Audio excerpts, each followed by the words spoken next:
And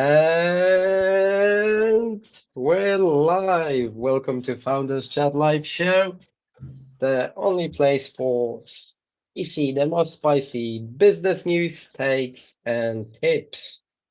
As always, I'm Alex, and I'm here with Joe. What's up? And we've got amazing show for you guys today. Crazy topics. Joe was just looking at some of them.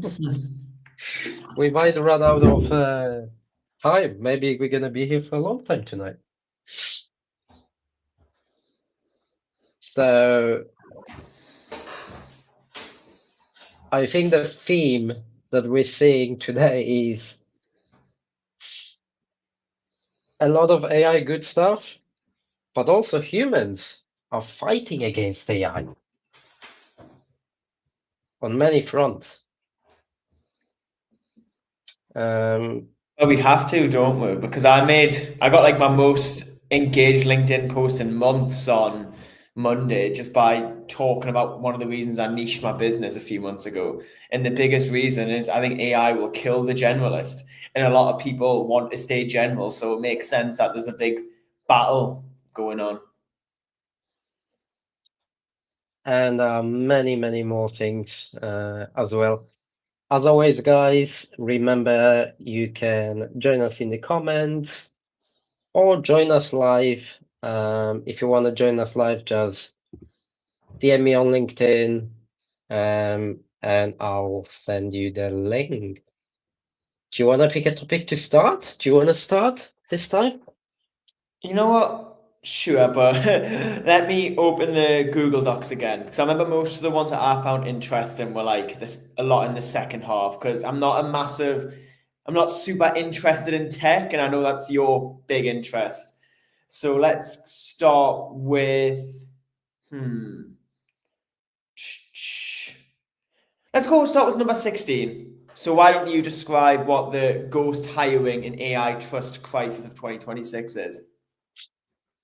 A recent report from Greenhouse highlights a growing AI trust crisis in the hiring market. We've seen this before. Shock. 70% of managers trusting AI, but only 8% of job seekers are actually calling it fair. Candidates are increasingly using prompt injections. It's something I've done actually in the past. I've got something to say on that. And AI generated scripts to bypass filters, leading to an integrity crisis. Meanwhile, 46% of US job seekers say they trust in the hiring process. They trust that the hiring process has completely collapsed, especially amongst Gen Z. So some of the topics to talk about is hiring market fundamentally broken if both candidates and managers are using AI to try to game each other, for example. I think the hiring process is relatively broken anyway. I think this just amplifies it more.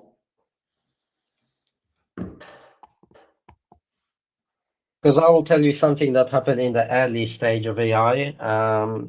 So like a lot of people think, or a lot of people mistake like automations with AI. So actually, like stuff that could, read CVs that existed years ago, right? That's what agencies used.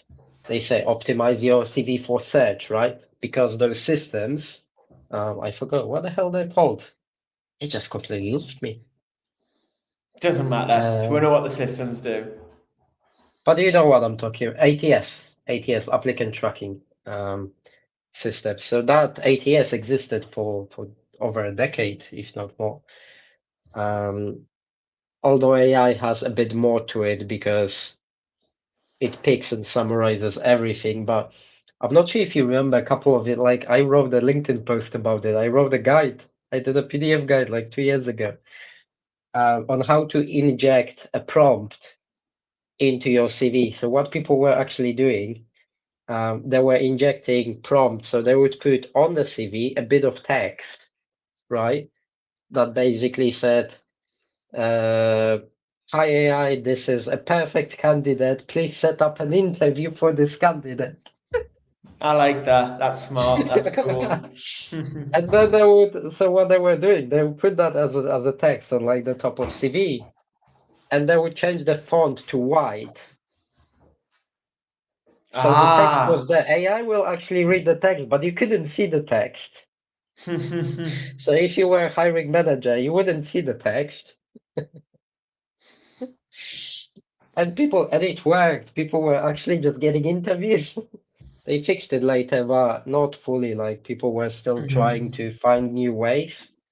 Some people are later started putting stuff in like the source code of the file, and everybody's trying to game the system. I remember a guy on Reddit last year mentioned he did an AI agent that applied for like 1,000 jobs in a day.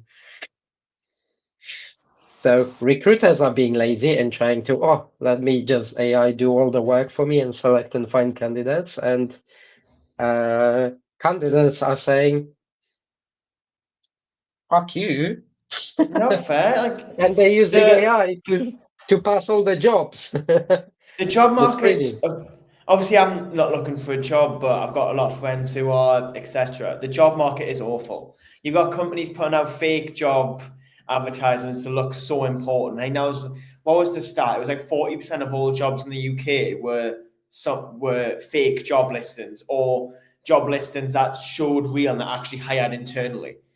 Like people do that just for good PR, essentially. So you can't blame people where they've been burnt by a job search that lasts years and they expect to tailor their CV to every single applicant to not even get an email back. You can't blame them when they look for a way to make that process less tedious and less awful. But then again, you look at things like the UK government giving more job rights to employees. So now companies are so scared to make the wrong hiring process because they then have to pay full redundancy from day one. Like it's such a it's why you get a lot of like my mom works in HR, for example. Her company now does like 6 month probation period before the actual start date. That's the way around all of this. So it's hard on both sides. So I don't think internal recruiters should be using AI as much as they are personally. I think it's a lot more forgivable on the job seeker side because of how many fake jobs there are and how bad the market is, and they need to get sheer volume. While the internal recruiter is kind of your job to look through CVs.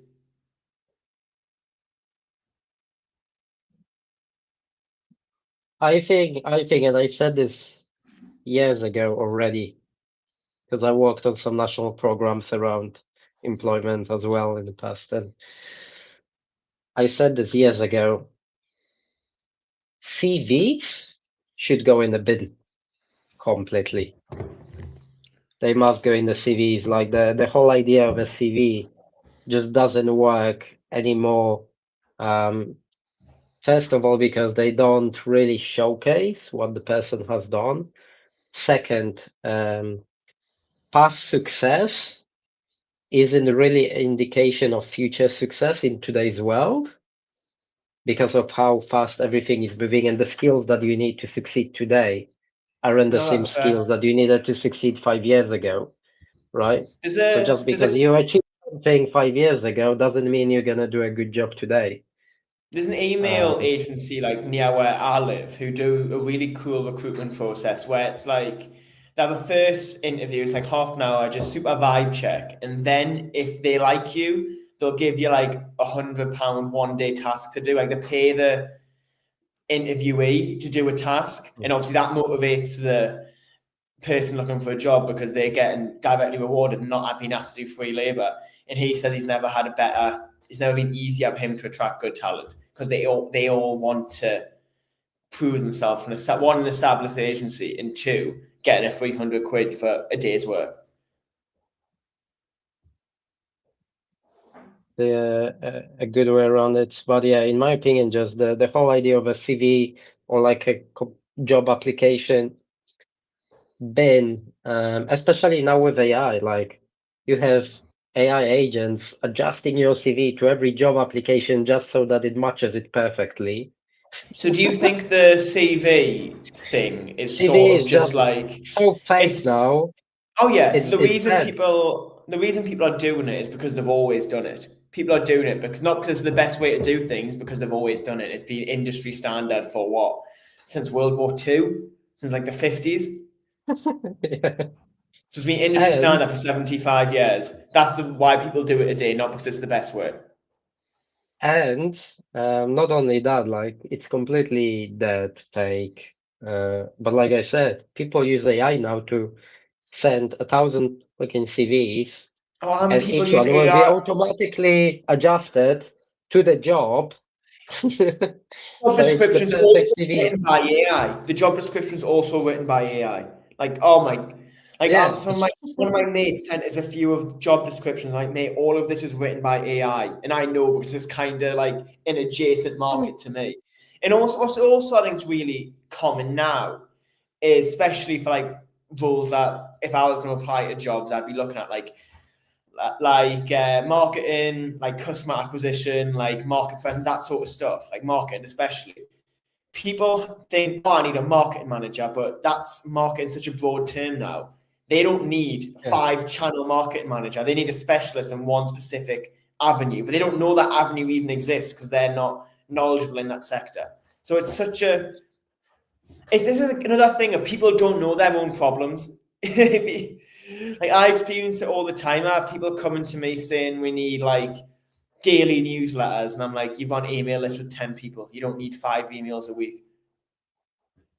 It's stuff like Yeah. that. So I actually work with a recruiter now, Oh yeah, and like just an online one, just like a remote one. yeah. Oh cool. And actually, the recruitment business is going up because of it right now. Because nobody wants to do fucking job applications anymore or CVs, and unless you make the process, like we said, completely different, so you can't even have like forms anymore. Literally, the only way is, like you said, get someone on a call, on a video, or just like, have them send a voice note. But if you think about it, that can be done by bloody AI. um, we've got a question from a LinkedIn user. I don't know why it doesn't show an I think actual that's a really name. interesting point because from my, cause I remember when I first started my business in 2023, I actually did some like ghostwriting and content marketing for recruiters. And what I found personally was internal recruiters were more so the problem than external recruiters. Because internal recruiters, like people who work the 9 to 5 at the company, expect a lot of candidates to apply to them, while the external ones go out and find candidates. If you know what I mean, they don't list a CV on Indeed because they'll get 100 applicants from India wanting visas. They'll actually go out and look on LinkedIn or go out and look through CVs that are stored on CV Library or whatever, Yeah. and find candidates who look along the lines. Like I did work for a guy who worked in construction recruitment in 2024 at the start of it, and he would like need super specific stuff like landscape surveyors and stuff like that. So they would go to companies in the area of that they wanted to hire someone from and just look at people who've been in that company for X amount of years. It's such a more efficient way that internal recruiters don't do because they need to fill their 9 to 5 day, so they're not bored all afternoon. Yeah. Oh, there we go. I've got the name on the actual thing. Emerson. Hi. Stop, bro. I don't think I think the fault is on both sides, right? It's the human nature itself. Humans always look for the path of least resistance. We've talked about it. So everyone will try to game the system in one way or another. Unless you're working with like headhunters, like we said, which are really like their whole reputation is finding the perfect client, right? So unless you work with those people, you can't really blame either the recruiters for using these tools to make their life easier, make their job easier. And you cannot blame the candidates for being fed up with it and trying to game the system as well. So the whole thing, in my opinion, comes back to the point that I've raised, which is the CV slash written job application process is just not suited for today's world. The For the recruiter that global world, well, the for the recruiter that global I world, worked with, where who you have was the global best. market. The recruiter that I worked with, who was the best at his job, what he would actually do is he would look at companies and look at senior talent who'd been at a role for over 5 years and approach that talent and then try and find him a job with other companies in the market who are growing. So he'd use like double intent signals and get the talent and take them to the company. And he had he made loads of money doing that. Because essentially just skipped the whole skip the first step of the company having to trust him. He would bring a candidate to the company. And I thought that was a really clever way of doing it. So I think the whole process is just broken. People need to come up with a better system. I don't think it will have to do anything with applications. Maybe people will move more to videos and live calls and actually talking to people again. Maybe that's gonna be the thing. Maybe we'll have like trials. I don't know. I'm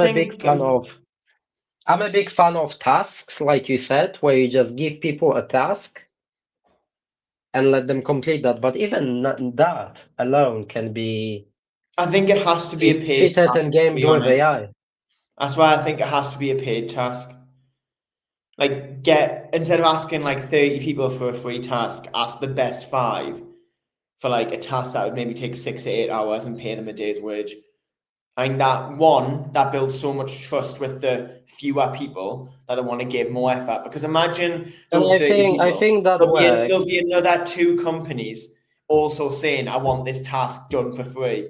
So if you pay them, they're going to give everything to that one I opportunity. think that works for like high-end roles or very specialist roles.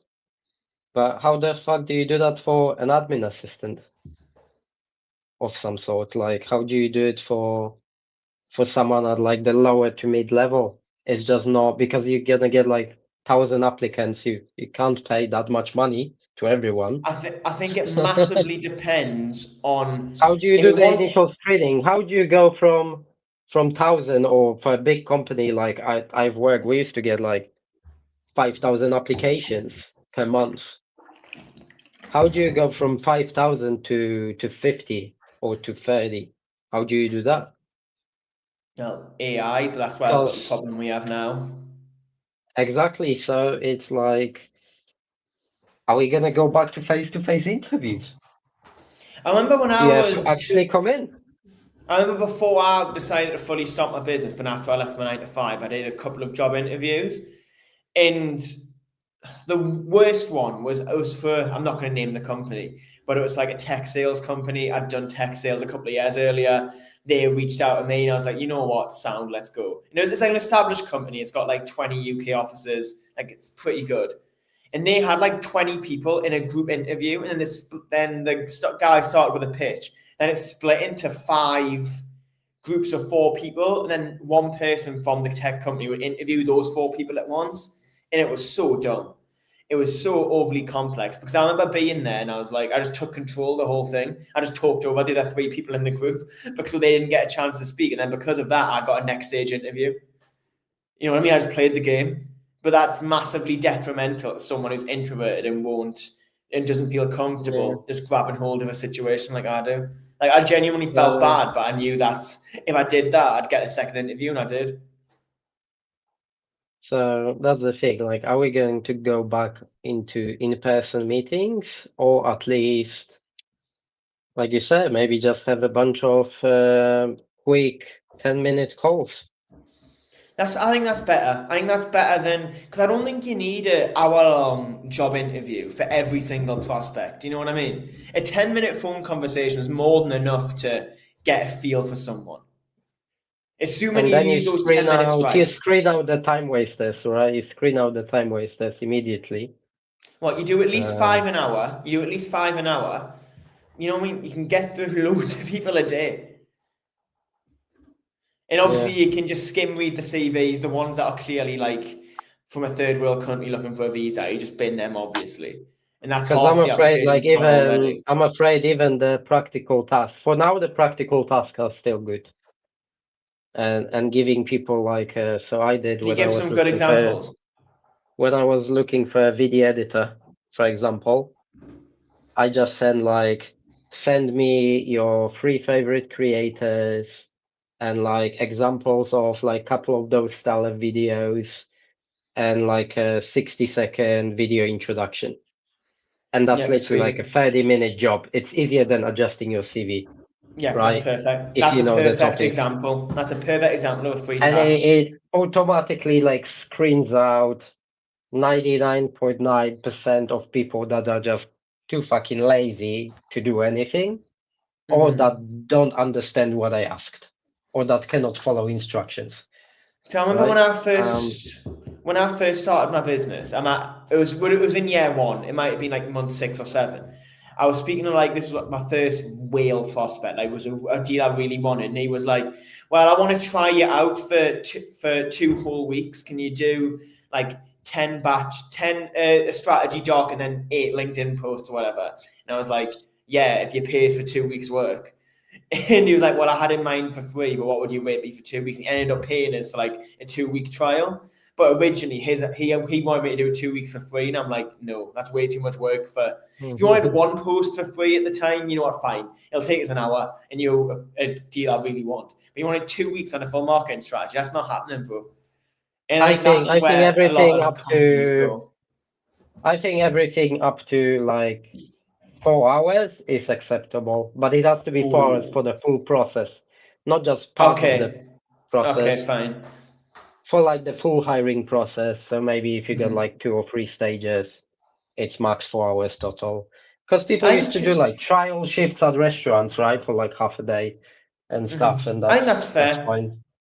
But we see a lot of things like I know a lot of like longer form writers faces, especially when a client wants to write one full blog post for free, and I'm like, that is way too much. So when you want to optimize and all that, But that's that way too takes much longer work for than a four free task. hours, right? No, Yeah, yeah, that's what I'm saying. I'm saying this is too far. I think 4 hours is yeah, absolute max. I think, and if you want longer than that, you should pay. You shouldn't yeah. ask for a full strategy for to prove that you're worth Right. it. You know. The hiring market is absolutely fucked. For now, what can we do? Practical tasks, get people on calls, get people in person. Yeah, that's a good Um, question. If you were suddenly looking for like a 9 to 5 job again, what would be your process for trying to get employed? Because the way I I would do it am personally, absolutely unemployable right now. I'm unemployable. That's it. I'm never looking for a job.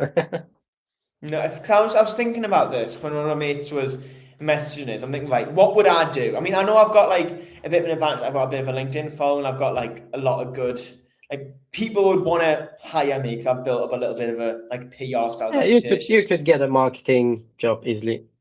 Yeah, so I would personally reach out to like companies I want to work with a strategy for how I see the industry going. And then, so I'm looking for like a marketing job. I'd say, okay, I see the industry going in X, Y, Z. We're what a few years away from net zero. We need to capitalize on this now if I still want to work in energy. This is the exact marketing strategy that I would want to implement for your company before net zero to that results in X, Y, Z.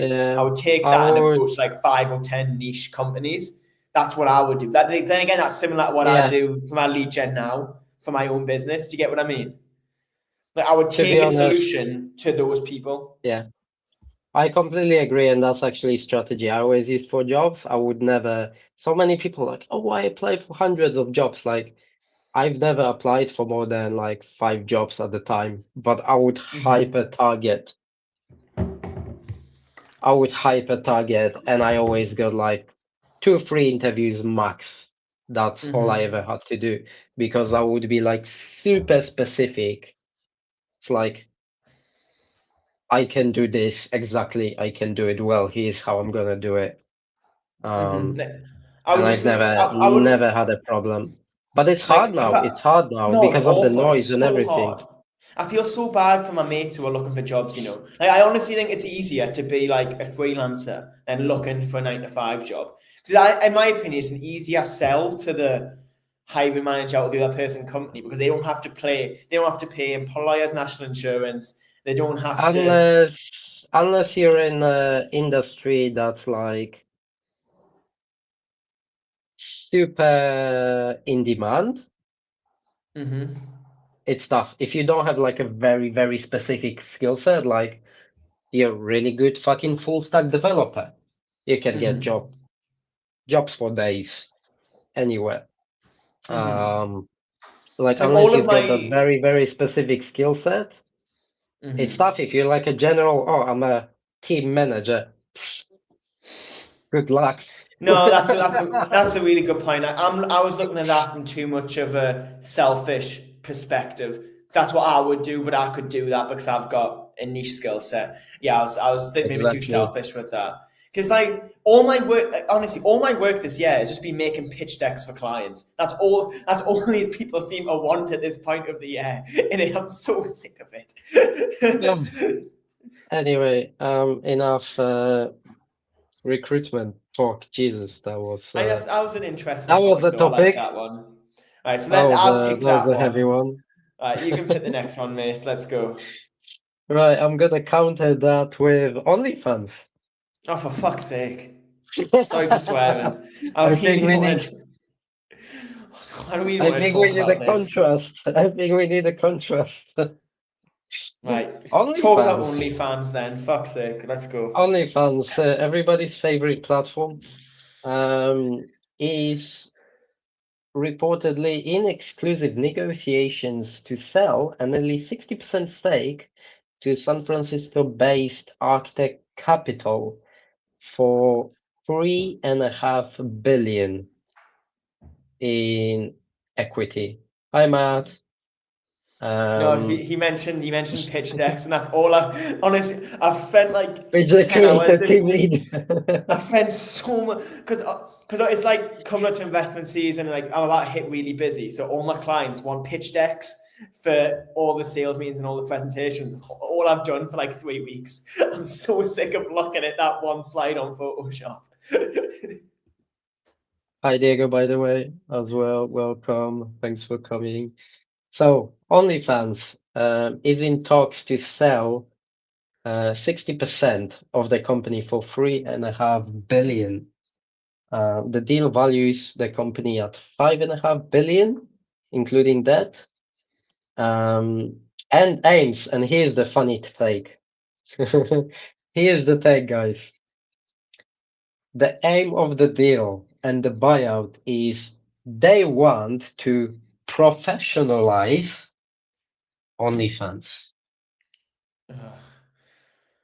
They want to make OnlyFans a legit professional company. So here's the talking point. Can institutional private equity successfully clean up and IPO a platform built on adult content? I don't know.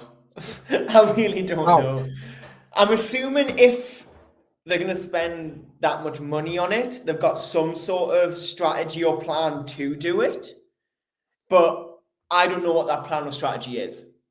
I'm assuming they've got one. Yeah, so Right, what would that's I do if I've I was on that private equity team? What would I do? if you buy OnlyFans, how do you make it more professional? Oh God. What's your marketing angle? That's a good question for you. What's your marketing angle to improve the brand image? I don't, because the PR around OnlyFans is, you know what it is. It's been like that for 5, 6, 7 whatever years it's been around, right? So you can't change that PR easily. Maybe they're gonna make You it like a have to. live, but you can't. So okay, You first have off, you're to. gonna have to first off you're gonna have to hire a PR firm straight away. Secondly, you're gonna have to definitely change the name because too many opinion pieces. Everyone has an opinion around the names. You have to change everything about it. Then you have to take that, maybe make it like a live streaming platform, like just rip off Kick, and just make it similar to that. Then everyone just I thinks it's think gonna be. don't they Then already do everyone, that? Can't they already do live streams? yeah, but I it's don't not know. I've like not been on it's it. neither. But I don't know. You're gonna have to do it. Make it live streaming. That's popular at the minute. Make it that because I don't think it's possible. Live streaming is not profitable though. Live streaming is not profitable. Yeah, that's true. So, although there is an interesting another talking point here, well better because they're gonna look at the payment infrastructure for creators. It's a creator platform, Sure. right? So they'll look at the Technically. better payment infrastructure for creators. So will those improvements for underbaked creators lead to a mass migration of talent to OnlyFans? Are we gonna see people move from Twitch, from YouTube to OnlyFans? Money talks, right? If think about it, if you could now go to OnlyFans and get a good payment system in place, Yeah, what right? what do I Let's have to say do? Let's specify what I will be doing on OnlyFans, okay? it's creator platform. You say do the same videos, same as you would do on YouTube, TikTok, and get people to subscribe to your videos channel. Oh, but if anyone ever asks you, oh, how do you make your living or what's your side hustle? You go, yeah, I make content on OnlyFans. They're gonna think I'm a porn star. It's a There's creator no. platform. It's a Shut creator up. platform. Shut up. Oh my god. I do business reviews on OnlyFans. Bro, shall we we need to shall we move this shall we host move this this show? on. Shall we host this show on OnlyFans? Hey, move this on, okay? What do you Move this think? on. Move this on. Guys in the Next guys next in the topic. chat, before we finish, I get a question to the audience. Everybody in the chat, should Founders Chat be hosted on OnlyFans? If you put on OnlyFans and you're a new co-host, I am not going to be an OnlyFans creator. That just sounds awful. We can upload the videos, we can upload the episodes. For fuck's. Okay, is it my job to hit the next topic? Moving swiftly on, okay? Fuck this topic. I can't believe you made us talk about that for like 10 minutes. Pick Okay. a topic. I think that let's go 19. I think that builds on to what I was saying earlier about how I think it might be easier to be a freelancer than oh, for fuck's We've sake, talked about, Diego. yeah, there you go. That started as a platform for celebrity fans. Right? That's how it Jesus. started, right? But it just got taken over. Right, okay. Do you want to describe topic 19 then? The rise of micro multinational solo entrepreneur. According to ICSB top 10 medium and small enterprise trends for 2026, a decisive shift has emerged toward high impact one person enterprises.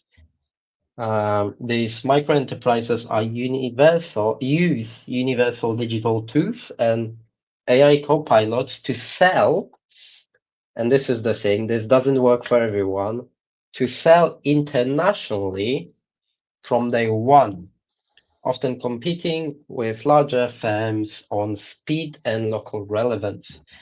The trend marks global rediscovery of humanity in commerce, where solo founders prioritize craftsmanship and empathy over a massive scale.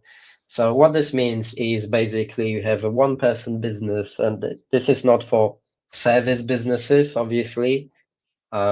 This is for things where you can sell to thousands of people what they're doing. They're starting to use AI platforms and agents to go into all different countries and multi-language markets because you can translate services, platforms, products, marketing, and they're just hitting global scale massively rather than just trying to saturate one tiny market. I like it. I think it's a And for really some clever of them, it idea. works. Why sell in one country if you can sell in 50 countries? I think it's a Mr. Beast, really actually, the funny thing is, actually, for influencers and marketers, Mr. Beast pioneered this on YouTube. oh yeah, it's so Um, smart what he does. It's Not sure so if you smart. remember, like he's already been doing that like 5 years before ChatGPT, before AI. He's already like 5 or 6 years ago been hiring translators to translate It's so smart. all of his content in like 5 languages, and So started smart. doing like sub channels for each country. It's a really smart So guy. Really smart idea.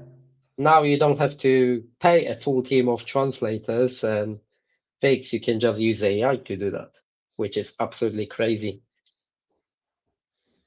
Isn't it a really interesting one because obviously I do a lot of work in like customer acquisition and stuff like that.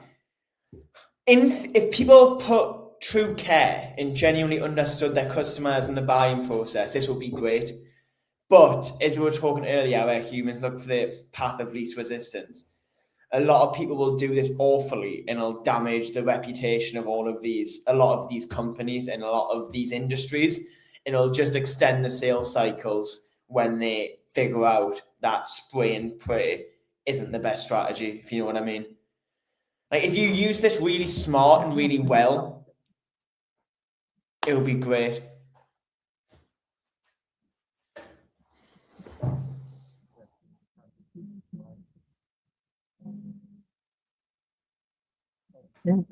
It for this specific topic. I don't really have much to add. I don't know what people in the chat I think it's a think. really, I think it's just a really cool idea because I can think like if I had a product based business, I think I could use this extremely well because I would put the genuine care and still niche it and like matter the buying process really well. But I know a lot of people don't understand that or B don't think it's important, so they'll just We should spray do and that. pray. We should do that actually. If we're gonna pick the next language to translate to, what language should we use? Oh, I'm trying to Which think. market should we target? The EU, okay, this is very energy specific, but the EU market in energy is 10 times better than the UK and the US right now. So hit the EU if you want to sell some solar panels. You're gonna, well, maybe you could do that, Joe. Go after Spanish or German or something. France and Germany, nice mark. My favorite. I'm France and Portugal. That's Germany. good. I'm Belgium. Mainland Europe. Right, is it your topic now? Try and avoid the porn centered ones. I'd appreciate it. Speaking of anti-AI movement, a new marketing audit by Creator IQ shows that employee-led Which number is this? social media accounts, 26, Nice. employee-led. So we're talking about enterprise companies here. We're not talking about small businesses or medium to large businesses that utilize like big boy branding. So the report shows that employee-led social accounts are driving 10 times higher return on investment and 5 times higher trust scores than official company pages in 2026. This has led to many founders to give their employees content time as a mandatory job pack. We see this a resurgence of this on LinkedIn. People are losing Similar less to company brands and more personal brands, but also people are getting. I think even Richard, what the hell is his name? The big LinkedIn guy, Donnie was on Richard The Apprentice. B something. I know who you mean, Oh, but this is very he's similar to what like my main offer or my home based strategy that I call it, where it's normally content from at least two executive accounts. Usually it's three that are essentially running PR for the company page. The company page keeps things super technical and super expert led and experience led. And like with my clients, I'll then repost that company stuff from the executive accounts in normal human language. That's where you get the personal branding. It's just PR. That's where you get the personal human relationship, the emotional resonance and connection, while keeping the technical expertise. That's what literally all I do for all of my clients. I create technical company posts, post them on the company page, repost them on multiple exec accounts, all targeting different companies at one time. And that way you can essentially maintain quality and quantity at the same time. or rather posting by employees. So this is what they're saying.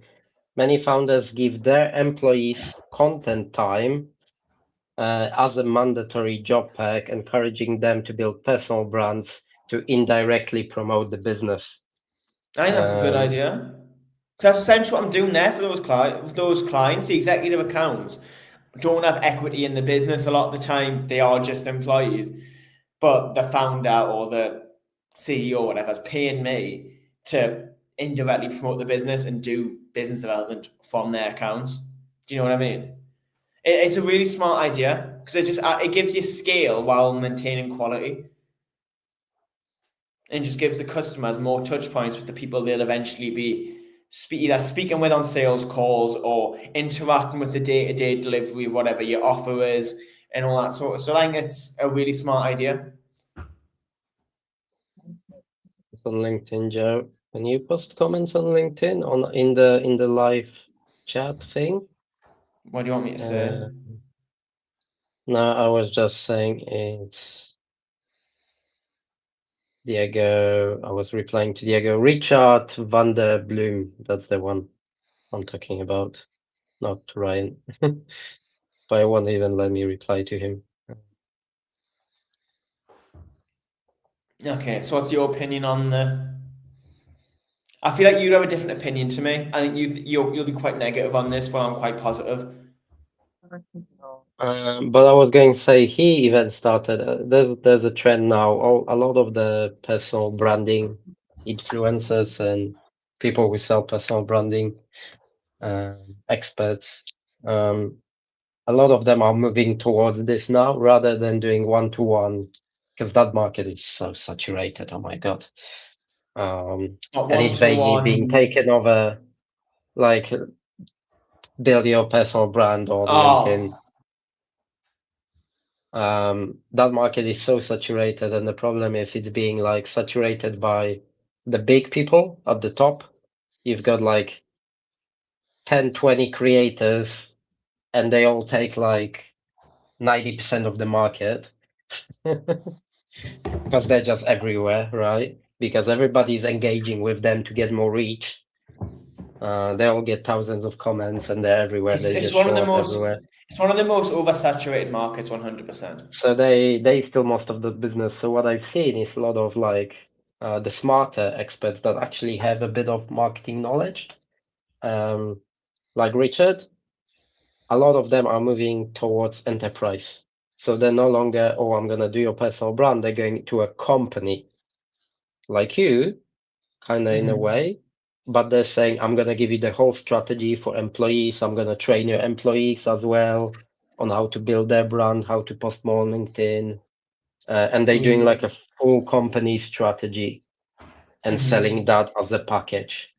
And Yeah, there are good. now I've even seen some tools emerge, including some AI stuff, where you can actually post using employee accounts. So you can write content and you can post using employee accounts and track employee stats and everything.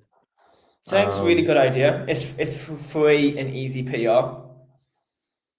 Well, not free, It is. obviously, I am but slightly free for worried. the I am employees. slightly worried. I am slightly worried with where this is probably gonna go in a year or two. And what's gonna Okay. happen is you're gonna have AI making content for all of employees, pretending to be them, but they not even gonna like use their account.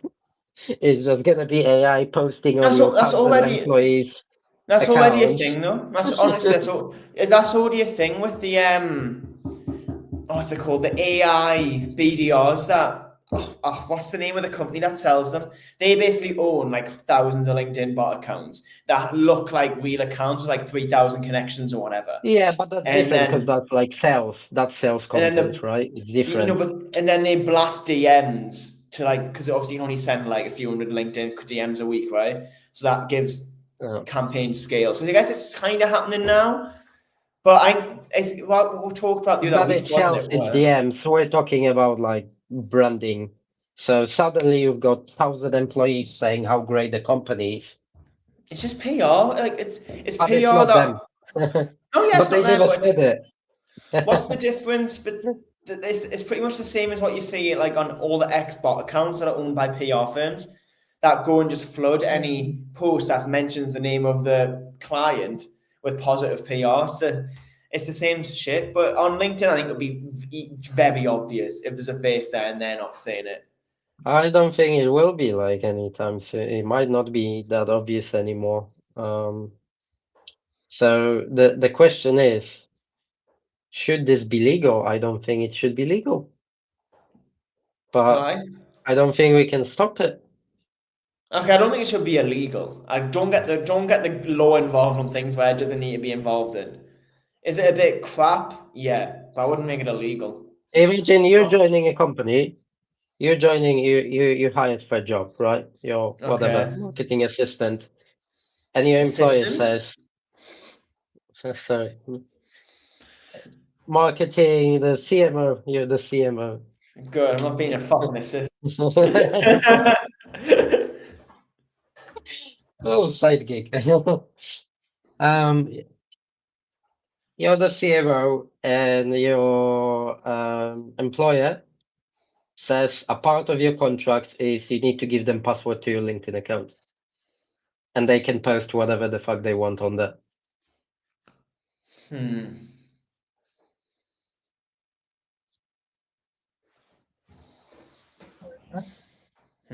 That is pretty tough, actually. When you put You're it gonna like be, oh, that, this is, I love working at this company. It's great. do you think that obvious? Oh, but then again, it's the whole path of least resistance thing, isn't it? Yeah. Where people, yeah, that is pretty fucked. And imagine the I do SEO think. juice. Imagine the SEO juice of bloody Microsoft doing that and having 100,000 people saying, "Oh, it's great." Yeah, that is pretty fucked. That is fucked, actually. Huh. So I think we can enjoy this trick for another year or so until those tools start to come in play and people are actually going to start doing on a scale, and it's just going to be the norm. Like if you have a I company, do all I employees need to do post on LinkedIn. I do think one of the bullet points there is a very real concern. It's because like obviously I do a lot of like executive account work and the founder accounts in these niche industries. But I'd say one of my most common objections from the founders is I don't want to promote the executives in case they leave and start their own thing. So that is a genuinely real that's probably a concern I hear maybe like 30% of my sales calls.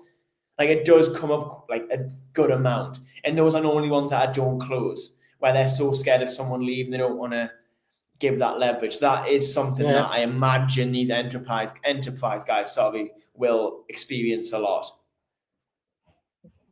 famous employee leaves and takes your audience with them. It's happened quite a last. I don't know. I think especially with founders and the egos that like these guys and me to a certain extent has, they'll always make sure that they're the most famous one. Like they're always the face because they aren't going anywhere. But I do understand that, and it's a concern that I hear quite a lot in my sales calls. So I do get it.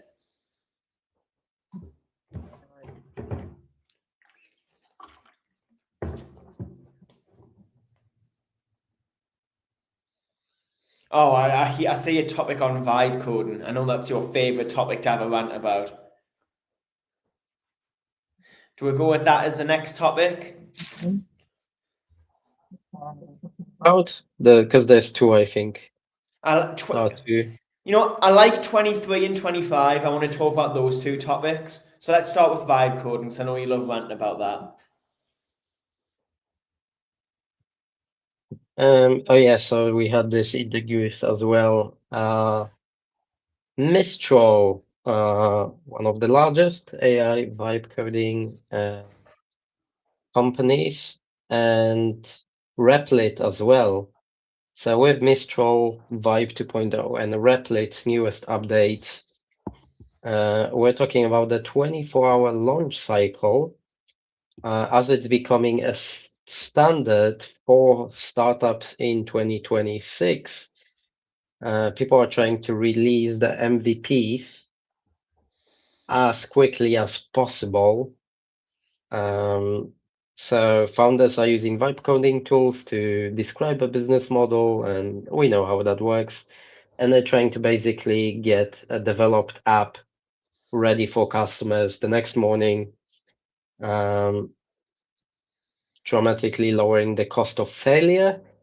But also the downside of that is, and I've got some opinions, you've probably got some opinions as well. This is also flooding the market. This is also flooding the market with micro SaaS, or as I like to say, micro shit products. Oh, if you look on something like Reddit, or X, there's literally like 100 new Pocket AI products every single day, and most of them are vibe coded by people with no coding experience, no product design experience, no UI or user interface experience. And there's just so much garbage. Everybody's copying everything. And I don't think it's actually good for consumers. Oh, it's awful. Check your spam email inbox. A good friend of mine did this just before Christmas. And between us, we had over 200 emails in our spam inboxes, and over 75% of them were from some AI product with a similar landing page, a similar pricing model, and all that sort of stuff. They were almost identical products. That industry is oversaturated because of things like this already. Like if I was going to launch a product like this in the current market, I would do. I don't think it's so hard to do because there's so much crap out there that's ruined the consumer. Like most people now have a negative opinion about AI or AI related SaaS products because of the crap in their spam inbox from the cold emails. Like I know I do. A lot of these products, there's probably some decent products in that spam email, but because 75% of them are awful, I'm not going to care about the 25% that are all right. You know what I mean? Sorry? Probably more like 99%. So on Okay, one hand, it's amazing. I always look on the bright side, though. I always look on the bright side. So let's say 25% are all right. So on the one hand, it's absolutely amazing, and I've taken advantage with this as well, right? I reiterate, and I did demos for people in a day, for some like demos and products, but there is a massive risk for users, in my opinion, that a lot of people aren't thinking about. Because a lot of these products, number one, they're not secure. You're putting your payment or personal information, your passwords into platforms that have probably massive security holes. Um, Perhaps that's a business idea for someone listening. Um, that maybe somebody should make like a badge, security badge for all tech products and do actual security audits and make sure you can check the company is secure before you put the bloody credit card detail and Yeah. everything in It's there. like I I know always it's look not at. funded by Stripe and everything, but Mhm. like still a lot of the information can be, can be leaking in So I between. always look at things from a customer acquisition or marketing or branding perspective, but they do all look the same. And it's me, and apparently I'm the ideal customer of like 100 plus of these companies. And if I can't tell the difference between them, how am I going to buy one? And you often look at things as like what can go wrong. When I just look at how people are going to buy this, it's just ruining the perception of the whole industry. So that's just like that's one of the problems. Another big problem that like nobody talks about. Um, Nobody talks about this is the longevity because I've been following of people on X and like all of these guys, they're actually because they don't know how business works, they're just addicted to the dopamine of building stuff. Okay. Most of them are actually working on like they're not just building one product. No, they're building seven fucking products because oh, I've got an idea. ADHD brain, they're like, oh, let me make this. Oh, I made it in 5 days. And then they make a landing page, promote it, do a couple of posts, and like, oh, I've got another idea. Let me make another one. And and these guys are like building, building, building, building, but they're not actually sticking to it. So now you've paid for a product that probably has very little like development. They're not fixing all of those bugs, those problems. They're not improving it. They'll probably abandon it in 2 months if it doesn't make them rich quick, right? Um, so you just have this whole sea of products that are completely abandoned or ignored, or they spend like 4 hours a week on them because they're building five other things at the same time. Um, and like for a user, it's shit because like, oh, I want to message the guy and say I've got a problem. He's not there because he doesn't give a shit. He's working on five other things. Oh, there's a bug. Nobody's gonna fix it. Nobody cares. So you got this sea of products that are either like underserved, they started, but they never really like finish properly, never get full involvement properly, and a lot of them are just dying because they work on that thing for 3 months and then they just leave it. But they don't close the page because they're like, oh, people still can come and buy stuff. But they don't tell the customers. They don't tell the customers that the product's dead. So as a user, you don't know. You don't know that the project's been abandoned and dead for 8 months. And you give your credit card details and information on something that can be completely insecure, full of holes, and it's probably dead, and you just paid 50 quid for it or £100. And this is why there's no And trust in those it's a industries. dead product. And there's no trust in those industries for the buyers and the users because everyone is either invested or trying to beta test for one of these that have went nowhere realistically, and that's why there's 100 emails in my spam that no one will ever read and no one will ever buy from because they're identical to 100 other products.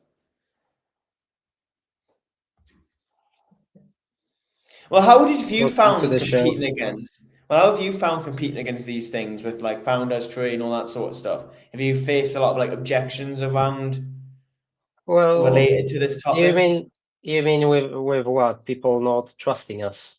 Yeah, and stuff like that. I think there's been a few people that have messaged me and been like worried, what about this or that? So I had to explain and say that like actually we take security seriously, and we actually, this is not vibe coded, we do it properly. So there's been some already like kickback about people being a bit wary. Um, but yeah, it just makes it harder for people like me who are trying to start something real because There's guys vibe coding fucking 10 apps in 1 month and not actually then doing anything with them.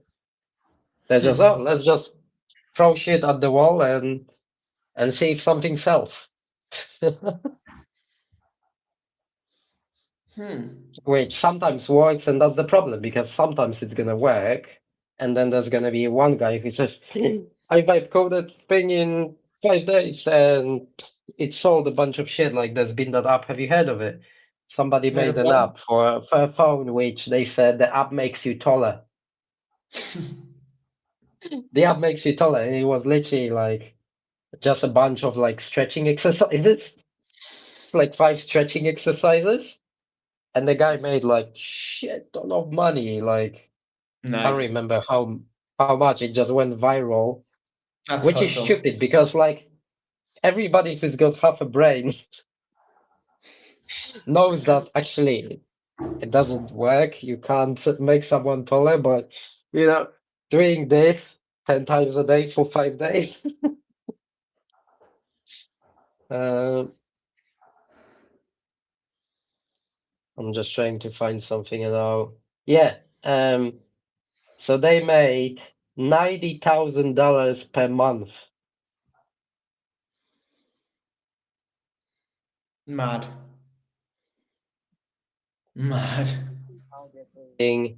So operates on a freemium model using in-app purchases. So you buy extra whatever exercises and tracking to check, make sure if you're getting taller or not. But it's targeting insecurity, and it's targeting people who don't know any better, young people often, right? Yeah, random shit like that. And then one guy makes something like that, and everybody thinks, oh, I can get that. Why should I apply for a job or start a real business? I can make an app in 5 days and make 90,000 a month. Light work. I want to talk about topic 23. That's the last one that I really want to talk about because that's something that I've made a lot of posts about my own LinkedIn about the 25% certified human content premium. Right? Do you And want I to know read through it? you're better at reading through these things than me. You're better at explaining. I'm more of the color commentator. Come on, Jerry. I'll get AI to replace you. So basically, We're gonna content. get AI Joe. So AI Joe. the TLDR of this explanation is content that's 100% human made is essentially 25% more expensive than all the AI slop that you see on your social media feed, your YouTube feed, or whatever platform you consume content on. And there's a few reasons for that. One, people have massively gotten fatigued by the AI slop, the comment X for X lead magnet, all of those common terms. And two, which I think is a really smart way of looking at it, they just want to be the total opposite to all of them. They want high quality photography. Like, there's a reason I'll probably talk to you about this off stream before I start announcing it online. There's a reason I'm debating making a big investment on something, and that's because people want to. People are either going the full AI slop route or the super high end premium content route, because that middle ground is kind of getting swallowed up unless you have a pre-established reputation or all that sort of stuff. Like, I'm kind of in that middle ground now for like my own business, but I can only pull that off because I've been posting and building like my content reputation, if you like, for like 3 years. If I started today, I couldn't succeed in that middle ground. I'd have to choose sheer volume with AI slop or absolute 10 out of 10 quality. So that's interesting. Like, people are just getting burnt out from this. Especially for like there's a point there which I agree with, like high ticket service businesses. So your coaching businesses, legal, high-end designs are starting to lead the way by branding the human made stuff, human friction as a luxury. Mhm. So is human made the new organic for the digital world? It's 50-50 because you can do one of two things, like I said before. You can either invest in the super high quality 10 out of 10 stuff. That's obviously a much higher price point barrier to entry. Or you can push sheer volume and just throw so much stuff at the wall, swing will stick. You've got to choose one or the other. One's much cheaper, but it's also a lot more effort and more tedious. The other one's a lot more expensive. But then again, this goes back to what we were talking about last week of why AI will most likely kill a lot of these content marketers and producers and all that sort of stuff. Because most people who will invest in the high quality stuff will try some sort of AI slop first. Because in their eyes, oh my God, I'd need content market material and this costs 30 quid. Let's try it. And then this adding time to all of these sales cycles will run a lot of these high-end guys out of business. Like it just will. Like I've suffered from it as well. A lot of people trying some AI slot bullshit for a couple of months and then coming back to me at the end of it wanting some better stuff. Not just about like content creation and stuff, it's about the services themselves. So like we said, we're talking maybe like branding, design, and things like that. People are now paying premium for human-made rather than AI-made. No, yeah. There's also another reason for that as well is those human guys now have to charge more for the similar sales cycle thing I just spoke about. Like I've had to tweak my pricing because if every customer after speaking with me not every, but like 1 in 3 try some shit AI tool for 2 months before realizing that it's crap before coming back to me, I have to charge a human price. So I would up my price by a few £100 just to keep our business like performing well. Do you know what I mean when I say that? That I've got to Yeah. now incorporate someone trying some AI crap before coming back into my pricing. That's another reason why pricings went higher. And high quality equipment, high quality editing software, video cameras, etc. are expensive. Like you look at least 500 quid for like what's that camera called? I've got a note of it over here. The Sony ZV E10. That's like a Oh really yeah. good camera. That's at least 500 quid. You know, so it's good quality equipment is expensive. Buy the Osmo Pocket. Osmo Pocket. Is Yeah, it good? Is that what you have? Or Pocket's great. I had it. I changed for the Action Pro because I wanted to take videos underwater, oh shit, nice. which the other cameras can't do. But the Pocket's amazing. Yeah, my video camera that I used to like. Cause obviously, when I first started my business, I did a lot of like clients who would do in-person events, in-person like the behavioral safety in-person training, that sort of stuff. So I used to film it. So my video camera's washed because I haven't done that in like 2 years. So I've been looking in the market for some new ones to film some trade shows and stuff for clients, a nice upsell option. But like it's so like yeah, and honestly, it's so much stress to my life. I had a client like last November who just came back to me like a week and a half ago.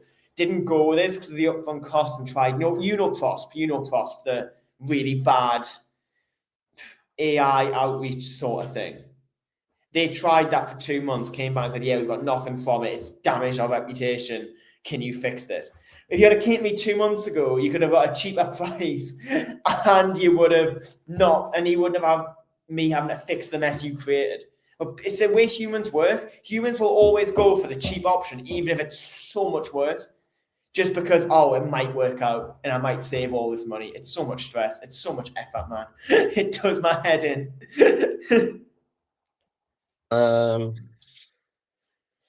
A few months ago, they reached out for some help. We did a strategy, and they did the same thing. They're like, "Oh, I'm just gonna try AI cold email because it sounds nice on the surface. Like, oh, I'm just gonna put £500 and it's gonna get me 100 customers." Ended up spending like 2 grand and got 0 customers from it. No, it's how it I'll say works. Like, like you could have just came to me, worked with me for 30 days, you would have gotten customers. Just listen to what I tell you. you could have worked for me for 20 minutes. I could have set you up with inboxes and private infrastructure for under 100 quid. You know, what is it? You know what I mean? Like, it's fucking Oh. ridiculous. Ugh. But it's just how human beings work, unfortunately. If we think we can get a deal, we'll go for the cheap option. Like, I'm sure, off the top of my head, I'm sure there's some times in my life that I've done that and end up with the worst result at the end of it. But thankfully, at least I went with a high end. I went with a high end website developer just because I was like, I want quality. I don't want some crap for $1,000. Give us some really nice, high quality, slick thing. Here's a good question, and it's something that ties to the previous topics as well that we discussed today. How do we create human certification that people can trust? Like, how can you? Because some of it is getting better and better. Like, how do The we? only How do thing you I build can a certification that says this is human made? I don't think you can, but the only thing I can think of that's one of my predictions that's going to become like big digital currency because B2B world's like 5 years behind, you know, more exciting industries. And about 5 years ago, it was like when the high end, super cool, like video content got popular. That's one of the reasons I was talking about the camera 5 minutes ago. One of my predictions in B2B to get away from this AI slop is high end video content, like high quality camera, really well spoken, not hyper edited stuff. But But then the thing is, like, I'll tell you what, because I've already seen it. And this is actually, I think we discussed this at some point as well. The like very, very professional stuff that you're talking about, especially like talking head, that's no, I'm being not talking. replaced by I'm AI. not. I'm not talking the talking heads. So I'm talking like. Do you know? Because it was about 5 years ago, just post COVID, where the Why you like. wanna do pull-ups outside and talk about marketing?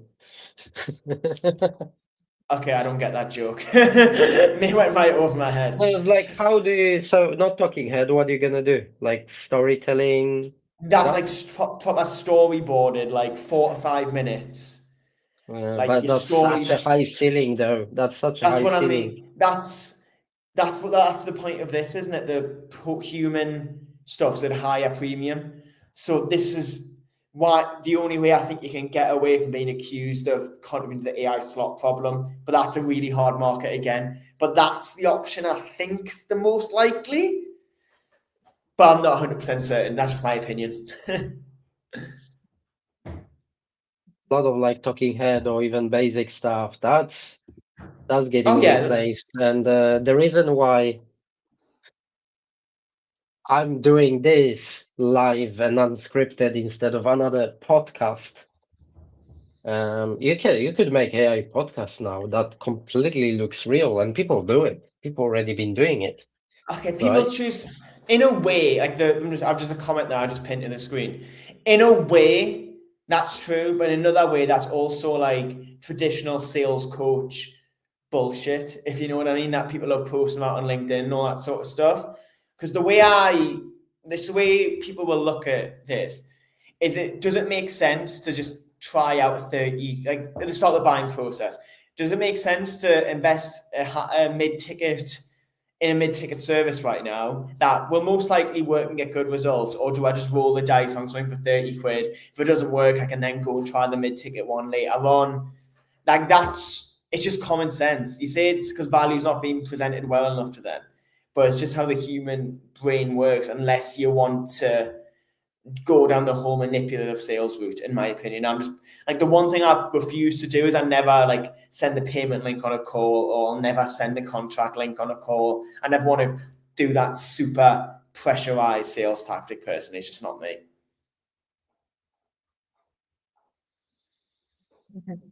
Place, but yeah, you're right. Like people will always try if the promise is there. And that's my problem with a lot of the AI tools and automations. It's like they make really big promises that are just often not true. I'm not saying they're bad. In many cases, they're great. I use a lot of AI. I use Oh, automation, same. right? We both do it. But it's just understanding what can it actually do versus what it cannot do, and knowing that difference. And people with no experience in the topic.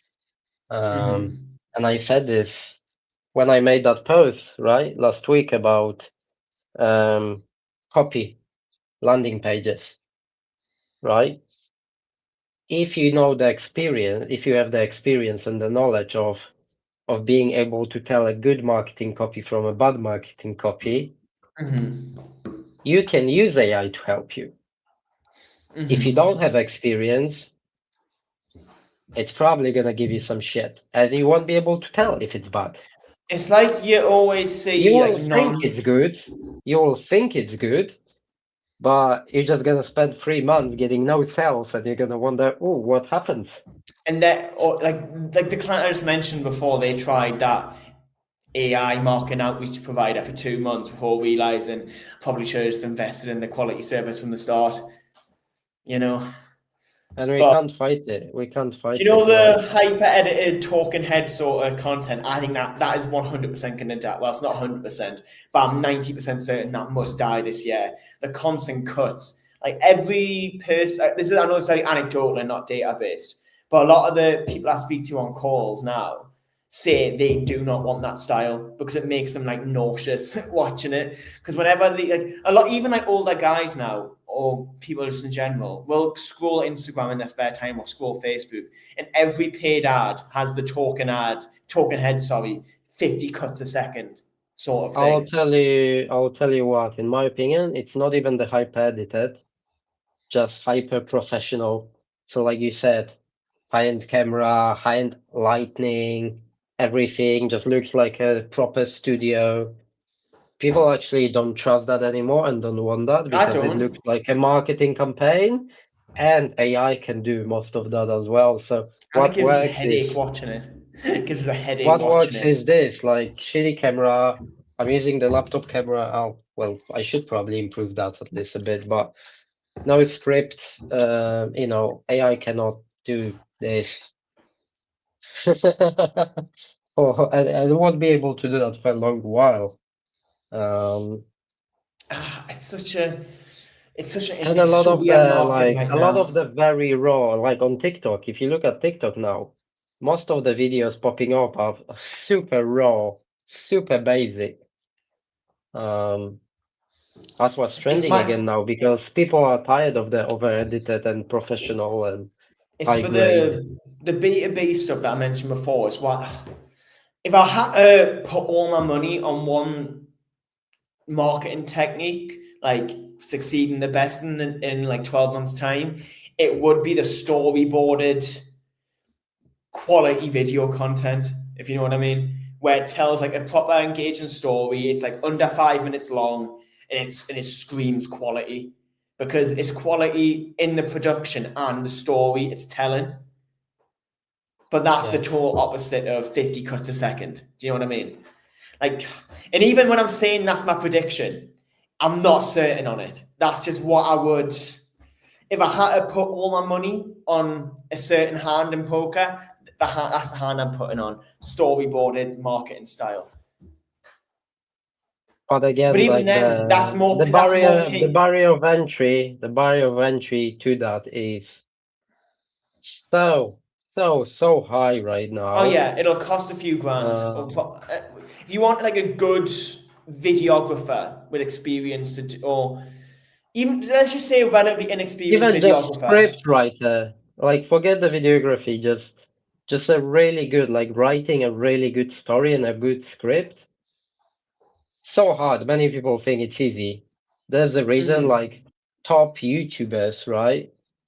Top YouTubers, the guys that make millions, they all of them are paying like people 5, 10 grand a month salaries One of just to my, write scripts. if you Just to remind me, write I'll send. research and write scripts, that's it. If you remind me, I'll send you. Some when I first started freelancing, it would have been like late 2023. The Fraser reboot came out, and someone paid me to write a YouTube script in the blog post to their website reviewing the reboot, and actually it got like 40K views on YouTube. I was dead proud of myself. Just because I didn't have to do any research because I've seen both shows and like loads of it, and I'm a bit of a nerd for that, nerd for the topic. I was dead proud of myself. People say it's easy. People say like script writing is easy. It's Well, not. everyone says marketing's easy, and then they just do like ChatGPT paid ads and get no customers. Like, I know you're not. I know like you're not a marketer, but everyone thinks they can market. Everyone thinks they can sell. Everyone thinks they can sell, especially like every client I ever speak to thinks, oh, I'll close like 1 in 3 contracts or 1 in 2, but that's because they're referred contracts. They don't know. Like, everyone thinks they're an amazing salesperson, or everyone thinks they can market their business, but it's the same with script writing. Everyone thinks they can be an actor and all that sort of stuff, and they just can't. If we're on this topic, Which number one? I want to talk about 10. 10. The EU AI Act. That's juicy. That's Okay. spicy. Is this the last topic, or is there more we want to talk about after? We'll see. We'll see. Okay. I don't have a charger in this room, and I got 37 minutes on my battery, so Okay, this is the last topic then. maybe one more. We'll see. Okay, still... summarize the topic, my friend. This is fresh out of the oven, guys.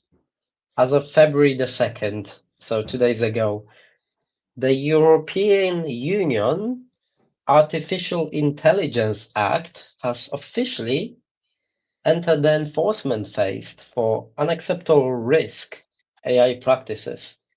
So this is EU slapping it into people, saying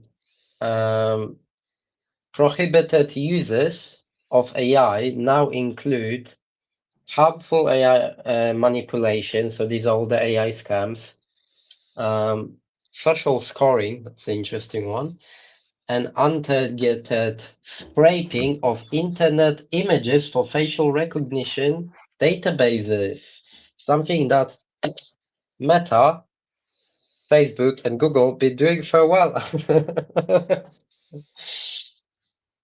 So while the prohibitions are active, the European Commission missed its deadline to provide specific classification guidelines, leaving many startups in a state of regulatory limbo. But is your AI tool, or do you know of any AI tools that is accidentally violating the use biometric scraping or social scoring? Oof, there's a lot. It's actually a very big topic. So social scoring, what people mean, right? There's actually been a very, very big topic a couple of weeks ago. That's actually been happening for something for a while. Certain industries have been using AI to, like, for example, charge higher prices. So there will be like hotels, for example, right? That will like scrape the data online and find out that, oh, Joe's making 100 grand a year. He can afford to pay £200 for a room instead of £150. Jesus, that's crazy. And when you look at the website, the price is going to be higher for you. That's crazy. Because they look at your Facebook, they looked at your Instagram, they seen your picture with you on a Lambo, and they said, Joe's got money. That's crazy. Let's put up the price. So EU is putting a ban on that. Whether they'll succeed or not, I don't know, but I think it's crazy because even people started. There's been talks about like even fucking supermarkets, thinking about the like putting cameras and saying, "Oh, face recognized. Joe's bought bread. Joe's put bread in the basket. Joe earns this much money. Joe can pay more for the bread." That's fucking nuts, you know. That's so crazy. There's been like few more cases where they would like for example, for some services, so they would like charge more for fucking windshields or wind wipers in like high crime neighborhoods where they know like, oh, you're from this postcode, you wanna buy a new wind wiper in this postcode, everybody's stealing new wind wipers. So you're gonna pay 50% more. Jesus.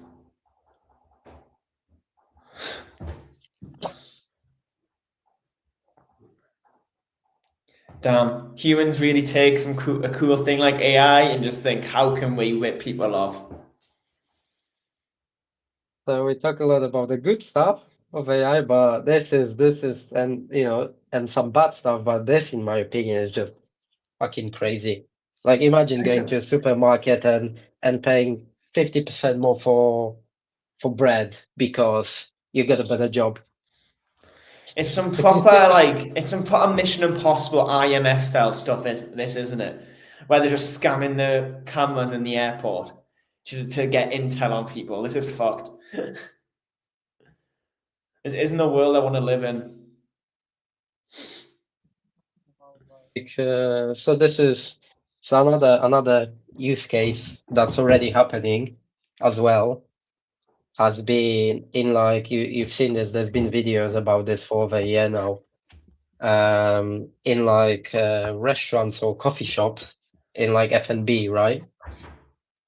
Businesses, hospitality businesses, they would have like cameras with like sensors and AI, like checking, you know, how many customers you've served per hour, how many cups of coffee you served at Costa compared to your colleagues.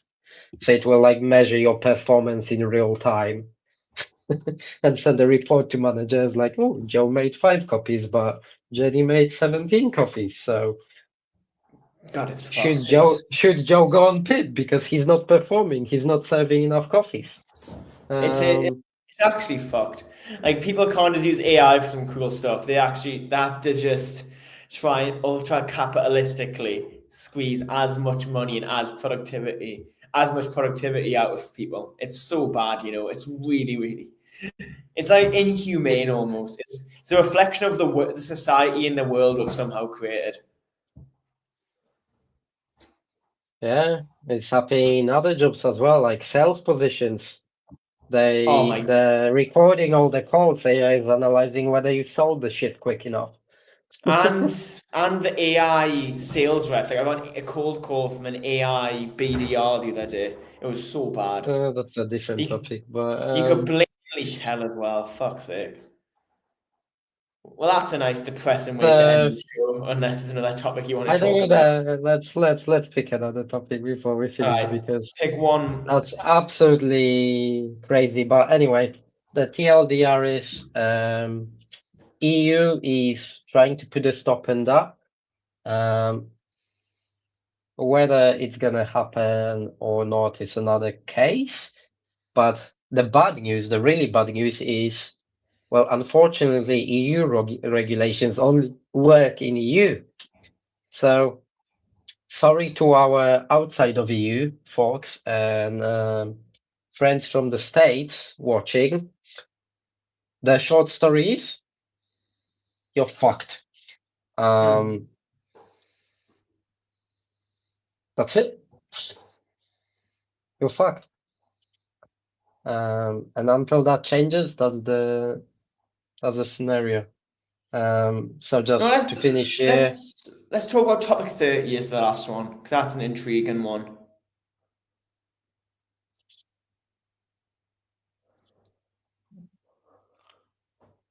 You can explain. I've done my one topic explanation today. sorry I didn't hear. Yeah, are you going to explain number 30? Because I've done my one topic explanation 30. today. Yeah. We've talked about 30 already. Well, today, have we? Yeah, Oh. about oh no, it's similar. It's similar.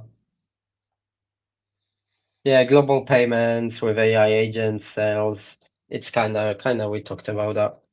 I just It's a picked. If different there's one, take. It's a different take on the same topic. fair. If there's one you want to talk about, let's go. Um, okay, let's finish for something good for humans.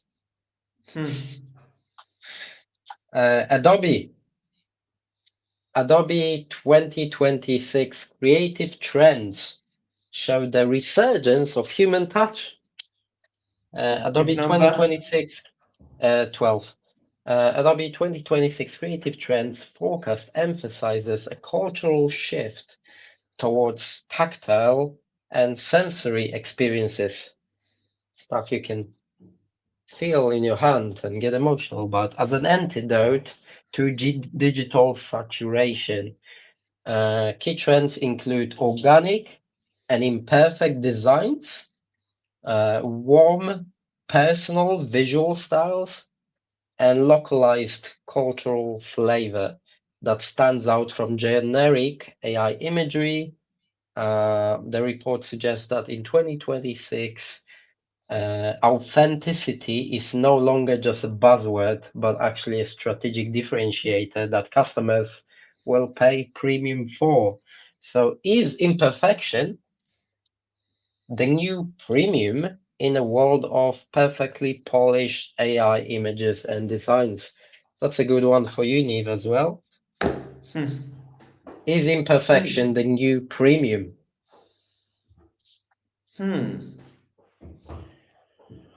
I don't know if imperfection's the right word. I would maybe go like, I'd say unique slash abstract is the new premium. So it might not be 100% perfect, but I wouldn't say it's like low quality, if you know what I mean. It's just different.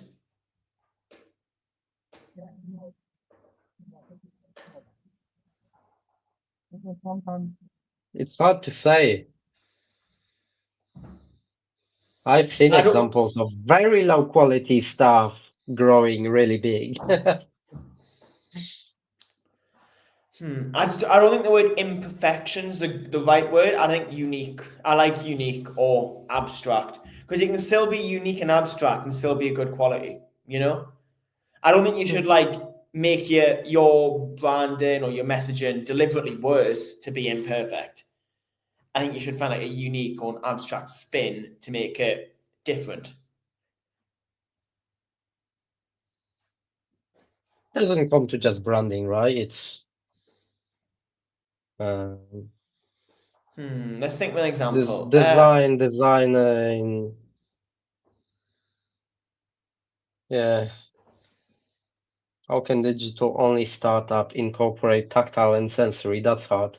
It's good for Yeah, I don't physical know. products, but how can a digital only startup incorporate those vibes In, into their brand? in-person mail instead of cold email. I'll tell you what What's I want to do, actually.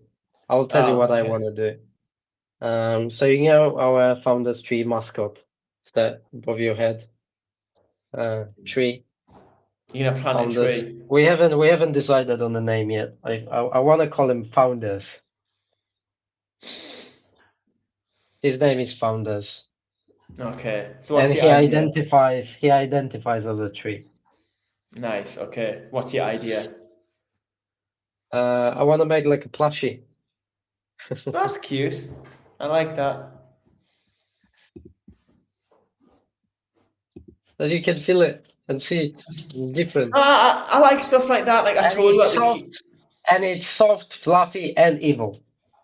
yeah, it's like I told you about the cube thing I did for a client late last year, and it wasn't like the highest quality thing in the world. It was unique and it was abstract, and you send it in person. Yeah, Oh. I think I think that is a cool idea. So another thing that's highlighted here is the I don't know. localized cultural flavor, right? So local and cultural branding outrank global and generic in 2026 consumer trust. I think so. Because we've talked on May- one hand, people going global with everything, But this trend's actually saying maybe instead of being global, build something that people can relate to on like a cultural level and local level. Again, it depends how niche your target market is, or niche your customer base is, and all that sort of stuff. Because I do think it's better starting like working with a niche audience, because if you go with a wide, broad audience, you're directly competing with AI and generalists. It's just not going to. So you're making things a lot harder for you than you need to. You know, let's get Neve on an episode and let's talk about stuff like this. The 9 thread in-person marketing. That's a really good. I would like that discussion, but I've just lost my trail of thought. And maybe that's a sign we should wrap this episode up, because my brain has finally died. All the pitch decks I've done the past few weeks, I think my brain's done, man. I need a box. Remember to drop us a follow every Wednesday, 2 p.m. GMT, 3 p.m. CT, and on the other time zones. Follow. And we'll see you next time. See you next week.